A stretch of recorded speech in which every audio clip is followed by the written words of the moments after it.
শোনো মানুষ, আল্লাহকে ভয় করো। কিয়ামত দিবসে সব চাইতে কম আযাব যাকে দেওয়া হবে, তার পায়ের নিচে একটা কয়লা রাখা হবে জাহান্নামের, তার মস্তিষ্ক টকবক টকবক করে জ্বলবে, তার মস্তিষ্ক টকবক টকবক করে জ্বলবে। এই ব্যক্তি মনে করবে আমার চাইতে বেশি শাস্তি মনে হয় আল্লাহ তাআলা যত মানুষ সৃষ্টি করেছে আর কাউকে দেয়নি। অথচ আল্লাহ সুবহানাহু ওয়া তাআলা, রাসূল সাল্লাল্লাহু আলাইহি সাল্লাম বলেছেন, এর চাইতে নিম্নমানের শাস্তি আর কাউকে দেওয়া হবে না, যার পায়ের নিচে শুধু একটা কয়লা রাখা হবে, তার মস্তিষ্ক টকবক টকবক করে জ্বলবে। আল্লাহ সুবহানাহু ওয়া তাআলা বলেন, ইউবাসসিরুনহুম, ও মুহাম্মদ সাল্লাল্লাহু আলাইহি সাল্লাম আপনি দেখবেন অপরাধীরা যারা ঘুষ নিয়ে ব্যস্ত, সুদ নিয়ে ব্যস্ত, জিনা নিয়ে ব্যস্ত, মদ নিয়ে ব্যস্ত, জুয়া নিয়ে ব্যস্ত, মিথ্যা নিয়ে ব্যস্ত, আযানকে পরোয়া করে না, সালাকে পরোয়া করে না, বেনামাজি হওয়াকে কুফরি মনে করে না। ইউবাসসিরুনহুম, আপনি দেখবেন ইয়াওয়াদুল মুজরিম, এই অপরাধীগুলো লাউ ইফতাদি মিন আযাবি ইয়াউমিযিন বিবানি, তারা আল্লাহকে বলবে, ইয়া আল্লাহ, ইয়া আল্লাহ এই ছেলেকে নিয়ে নেন, ইয়া আল্লাহ এই ছেলেকে জাহান্নামে দিয়ে দেন, আমার মুক্তিপণ হিসেবে আমি ছেলেকে দিয়ে দিলাম, আমাকে আজকে আপনি জাহান্নামের আগুন থেকে বাঁচিয়ে দেন। ওয়া সাহিবাতিহি ওয়া আখি, অপরাধী অপরাধ করে মৃত্যুবরণ করিও না মুসলিম। এজন্য আমি বক্তব্যের শুরুতে বলেছিলাম, ওয়ালা তামুতুন্না ইল্লা ওয়া আনতুম মুসলিমুন, মুসলমান হওয়া ছাড়া মরিও না, খবরদার মুসলমান হওয়া ছাড়া মরিও না। মুসলমান হওয়া ছাড়া মরলে বড় বিপদ আছে, মুসলমান হওয়া ছাড়া মরলে বড় বিপদ আছে।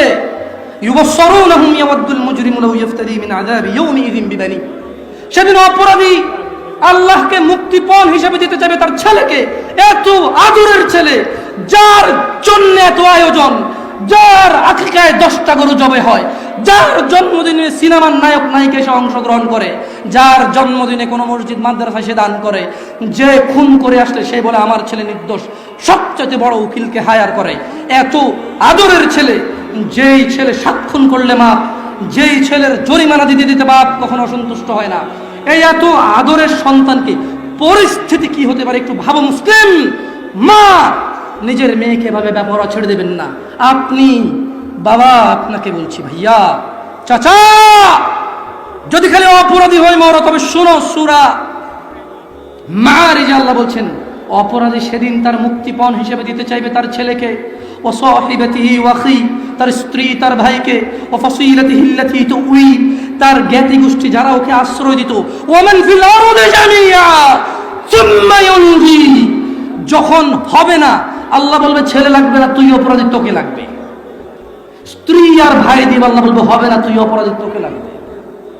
জ্ঞাতি গোষ্ঠী যারা অন্যায় করলে আশ্রয় দিত, আরে যা বেটা কইরাল আমি আছে, এই বেটা আমি আছি না তুই যা, এই লোকগুলা এগুলাকে দিয়ে দিবে, আল্লাহদেরকে নিয়ে যাও, এরা আমাকে আশ্রয় দিত অন্যায় করলে, আল্লাহ বলবে যে না তোকে লাগবে।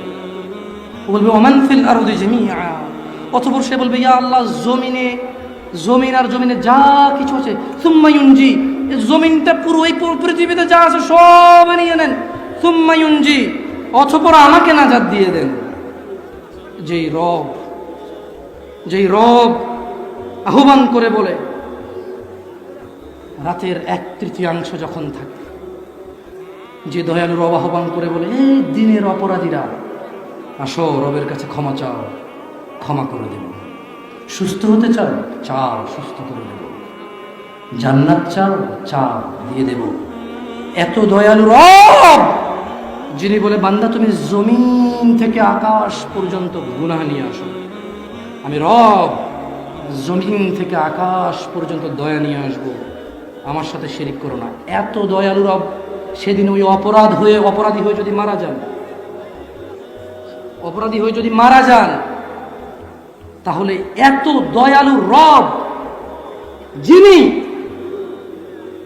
মানুষের হৃদয়ে ধুলা কণা এর চাইতে কিছু একটা ছোট্ট, বোঝা যায় না, বলা যায় না, ভাষা নাই, কিন্তু কিছু একটা ছোট, বাস এর ছোট আর কিছু নাই, এটা বলা যায় না, নাম কি?